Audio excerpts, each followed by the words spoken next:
Matt Campbell had his introductory press conference at Penn State on Monday. And this is when we talked about, when he got hired. I love the hire. Don't understand why he wasn't the first or second choice right off the bat. We said it when the job opened. We're like, okay, take your big swings. Call Marcus Freeman. He's going to say no. Call Mike Elko. He's probably going to say no. But Matt Campbell was one of those names that we were talking about that made sense for Penn State. And I couldn't figure out why it took them so long to get there. But I'm glad they did, because I think they're going to like it. You know what I love about, he did all the highlights in his news conference, right? Like, he talked about Joe Paterno and some of the Penn State greats and all the things that you do to ingratiate yourself into the society there. But I saw a clip of him walking through the stadium with his family for the first time. Did you see this clip? And no. He cried. And I think that it was probably the emotion of holy crap. This is one of the meccas of college football. And I think that he's been really torn, because he is in a sport that loyalty is not at a premium. Right. Is inherently loyal. And I think he cared a lot, very deeply, for Iowa State, and was torn about that decision to leave. And we always knew this about Matt Campbell. Everyone, he's always the next great guy on the hot boards and stuff. It's like, there's probably only a collection of 3 or 4 jobs that he would ever leave Iowa State for. And Penn State was one of them. So, my heart always roots for people who really are so grateful to be where they are and have an appreciation for what they get to do every day. And I think Matt Campbell did a pretty good job of illustrating that. Now, I'm very curious. Being the head coach at Penn State and being the head coach at Iowa State are very different jobs, Andy. You have to recruit at a different level, a different type of kid. You're going to be expected to not only make the playoff, but to win playoff games. And I always love hiring coaches that did more with less. I think that translates well, but now it's an entirely different ball game, and I'm super excited to see how that plays out for Penn State. Yeah, I do think this is going to be interesting to watch, because we've said this a bunch. Matt Campbell is a great developer, great evaluator of talent, but in this environment, you have to be signing the freaks too.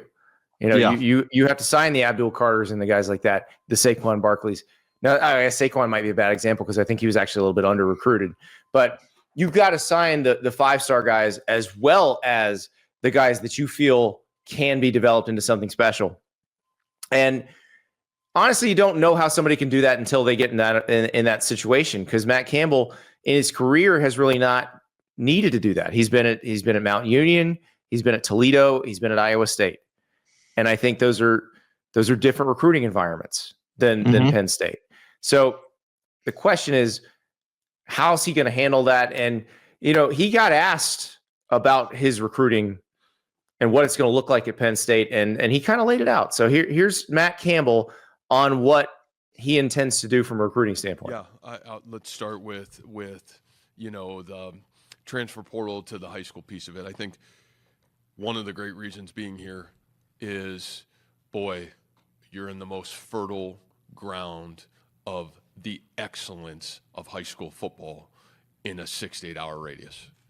Everything will start with building high school football and continuing to do a great job in this state and our surrounding states. Nobody's going to attack more than us.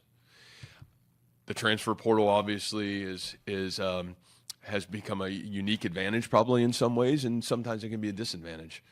But I think if you look at our history, the last couple of years, Jaden Higgins was maybe the 40th ranked transfer portal guy, and Jaden Higgins was the number 1 receiver taken in the draft last year. You go to, in offensive tackle, Jalen Travis, who was drafted by the Colts, number 40th in the transfer portal, was the first transfer portal offensive tackle taken. We have a process. We know what we're looking for in the transfer portal, and we're going to have to use that to continue to supplement our football team. But we are going to be, and nobody will be better at developing their student athletes and our high school football players better than us. We've proven that every step of the way. I think you can ask Brock Purdy, Breece Hall, David Montgomery, Will McDonald. Man, the flash of the stars, that's cool on signing day. But winning football games on Saturday is what we're going to be about. And that's development. And we're going to have to be better than anybody in college football if we want to get where we want to go. Now, that doesn't address the whole 5-star thing, and I think there's a reason you don't talk about that now. But I want to see, like, the thing is, it just had signing day. Obviously, Penn State didn't sign many players at all because they didn't have a coach. So you've got a full cycle. So I just want to see what your 27 class looks like on that front. And are you going to be real players in the portal this year? Because you're probably going to have to. I want my coach to be like, we're going to be recruiting the best players in the country and we're going to get them. But again, opening day conference, if this was 2017, I'd be like, oh my God, I hate that.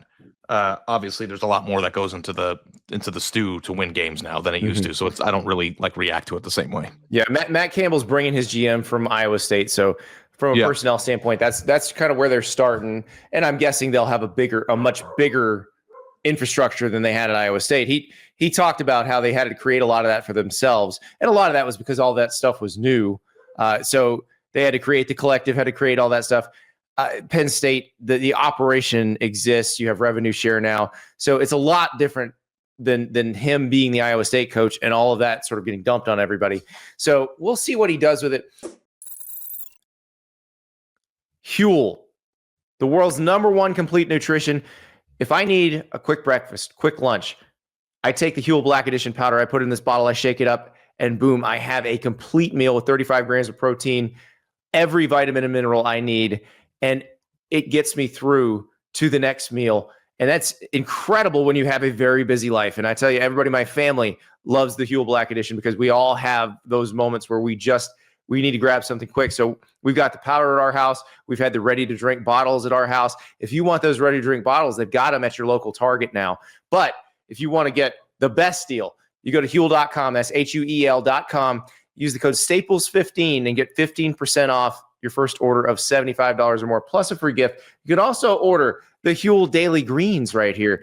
That's got 42 vitamins, minerals, and superfoods, super greens, adaptogens, lion's mane, mushrooms, and 4 grams of fiber.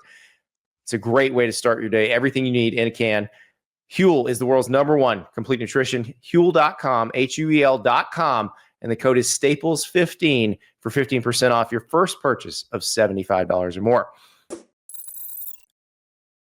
The other part I was really interested in, Ari, is Pat Kraft, the athletic director, because remember on Friday, there's this audio leak. And it certainly sounded like Pat Kraft. Anybody who's ever talked to Pat Kraft is like, that's his voice. And he's talking to allegedly players who'd come to meet with him, football players from Penn State who'd come to meet with him. And they were expressing their support for Terry Smith, the interim coach, to get the full-time job. And he had a very raw conversation with them that I think if he had whiffed on Matt Campbell and ended up hiring somebody that the fan base didn't like, that this stuff he said would be used against him. Now I actually think it's going to work in his favor because he did get a coach they like.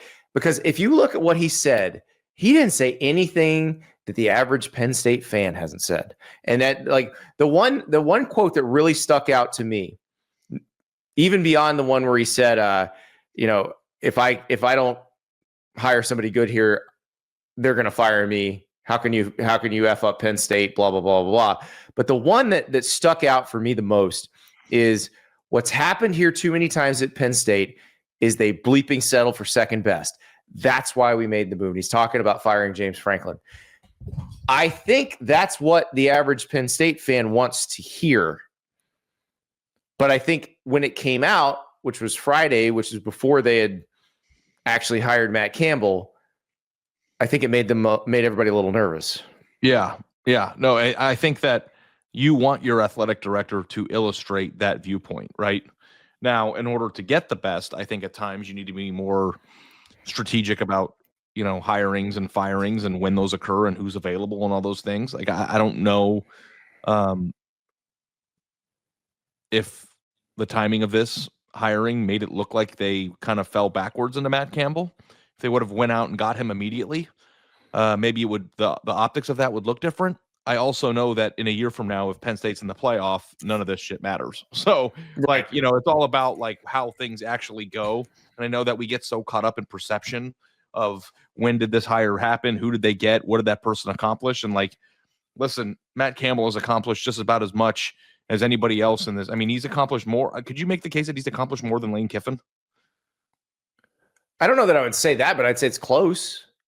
Because it's different. The job at Iowa State is so much harder. Yeah. Like that's a place where they were winning 3 and 4 games a year. And he comes in, turns them into not just a perennial bowl team, but a team that could compete for Big 12 championships. Like that's a huge leap to be able to do that. Huge. Yeah. So now the question is, if you can make that leap, can you make the leap of Penn State being a 10-win regular season team to being a national championship caliber team? I would argue that that's actually a bigger leap than what Matt Campbell did. I think it's harder to do, harder to go from really good to elite. Yep. Than it is to go from really bad to pretty good.